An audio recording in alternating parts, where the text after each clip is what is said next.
गांव वाले सच कहते थे, उस पुराने कुएं से रात को रोने की आवाज नहीं आती, बल्कि वो कुआं लोगों के नाम पुकारता है।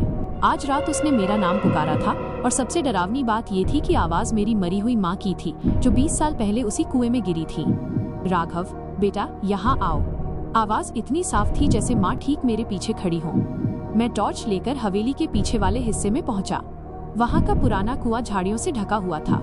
अजीब बात ये थी कि गर्मी की उस तपती रात में भी कुएं के पास की हवा बर्फीली ठंडी थी। मैंने टॉर्च की रोशनी नीचे डाली, लेकिन रोशनी जैसे अंधेरे में विलीन हो गई।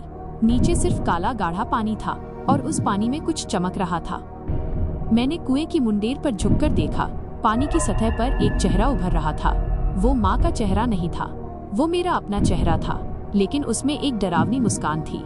तभी मुझे अपने कंधे पर एक ठंडा हाथ महसूस हुआ। मैं झटके से पलटा। सामने कोई नहीं था, लेकिन गीली मिट्टी पर छोटे बच्चों के पैरों के निशान उभर रहे थे, जो कुएं की तरफ नहीं बल्कि कुएं से बाहर निकल रहे थे। गांव के पुजारी ने एक बार कहा था कि उस कुएं में गिरा हुआ इंसान कभी मरता नहीं, बल्कि बदल जाता है। अचानक मुझे याद आया, 20 साल पहले जब माँ कुएं में गिरी थी तो उनके साथ मेरा छोटा भाई भी था, लेकिन रिकॉर्ड्स में कहा गया था कि वो बच गया था। तभी मुझे अपने कानों में एक भारी सांस सुनाई दी।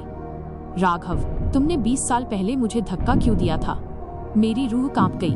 वो आवाज मेरी माँ की नहीं, मेरे उस छोटे भाई की थी जिसे मैंने अपनी यादों से मिटा दिया था। अब यहाँ एक बड़ा मोड़, द ट्विस्ट आने वाला है। क्या राघव ने वाकई अपने भाई को धक्का दिया था, या कोई और उसे ये यकीन दिला रहा है? क्या कुएं के अंदर कोई दूसरी दुनिया है जहाँ समय रुका हुआ है, या फिर राघव खुद उस कुएं का हिस्सा है और उसे ये पता ही नहीं?